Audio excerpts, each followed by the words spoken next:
2, Day 1. Juxtapose. To place side by side. If we were to juxtapose our philosophies, your materialism would conflict with my idealism. Plight. Predicament, dangerous situation. The plight of the refugees who wandered about in a desultory fashion moved us to tears. Covert. Secret, hidden. Woodrow Wilson stated that he found covert agreements to be reprehensible.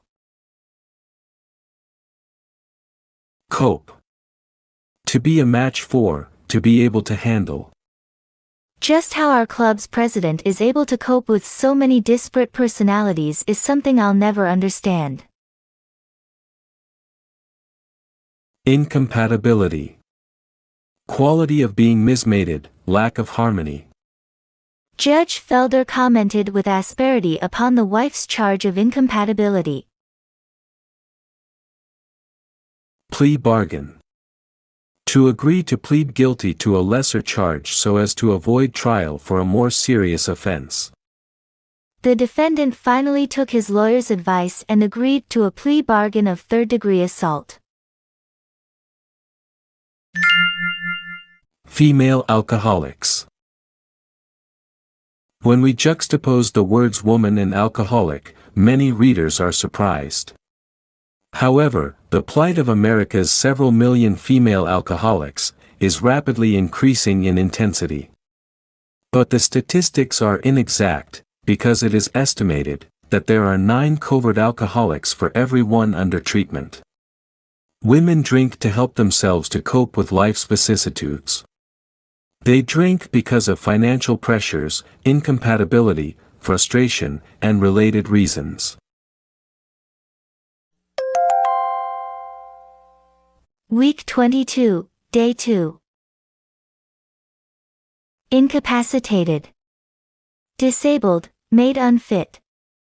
He was ashamed to admit that a pesky skin rash incapacitated him for weeks at a time. Fabricate. To lie, concoct. Dave's metamorphosis from an honest person to one who could fabricate an alibi so adroitly was amazing. Connubial. Related to marriage. The widow grew maudlin as she reminisced about her former connubial bliss. Demur. To object. I will have to demur even if I receive a bona fide invitation to run for the GO Council. Appellation. A name. Because he was the scion of the richest family on our block, Lenny was given the appellation of Rockefeller. In apple pie order. In neat order, good condition. The house was in dreadful condition when Mrs. Moslow arrived, but when she left it was in apple pie order. A profile of the woman who drinks to excess. The typical alcoholic woman is above average in intelligence, in her 40s, married, with 2 children. She started drinking socially in high school or college. Although frequently incapacitated, she can fabricate a story skillfully, and thus conceal her true physical condition. She often attributes her alcoholism to connubial stress, boredom, or depression.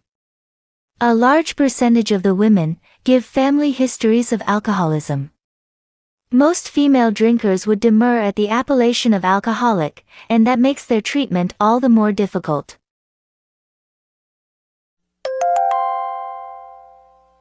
Week 22, Day 3. Escalation. An increase, intensification. Many derogatory statements were heard from those who were opposed to further escalation of the conflict. Indifference. Lack of concern. With complete indifference toward his personal safety, Lieutenant Reagan openly challenged the puissant forces of the enemy. Potential. Possible. When destitution grips an area, there is excellent potential for trouble. Cumulative. Accumulated.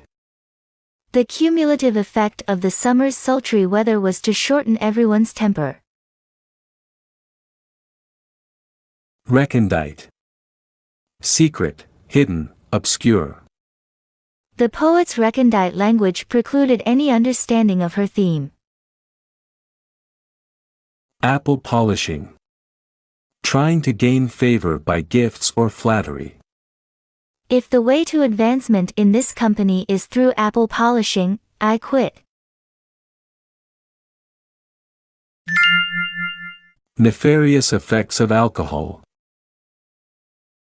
Aside from the reasons offered earlier, doctors have other interesting reasons for the escalation in female drinking. They also indict social acceptance and indifference to alcohol's potential danger as contributory factors. If women realize the harmful extent of the cumulative effect of alcohol, they might taper off in their public and recondite drinking. 43% of the female alcoholics, in a survey, showed evidence of liver damage, and a quarter of the whole group had a high white blood cell count. Almost 5% of the patients died shortly after their release from the hospital. Week 22, Day 4. Palliate. Alleviate, relieve without curing. The drugs could only palliate the symptoms, not provide the cure. Delude. To fool. We must not allow fulsome praise to delude us about our actual abilities. Prelude. Introduction. As a prelude to his performance, the bullfighter vowed to do penance for his sins. Chimerical. Visionary, imaginary, fantastic. The scheme sounded chimerical, but we were indoctrinated to believe that it could work. Acknowledge. Admit. Monty refused to acknowledge the extrinsic pressures that were causing him to do poorly in his sophomore year. The Draconian Code. A very severe set of rules. The head counselor ran our camp according to his own draconian code. Danger signals. A potential female alcoholic should be cognizant of certain danger signals. A. Using alcohol in an attempt to palliate her problems. B. Deluding herself about the extent of her drinking habits. C. Drinking at regular time periods, both day and night. D. Reliance upon alcohol as a prelude to a major social obligation. E. Making unrealistic promises about terminating her drinking. F. Using alcohol as a medication for real or chimerical illnesses. If in evaluating her drinking, a woman acknowledged that several of the danger signals applied to her, she should see a physician. Week 23, Day 1.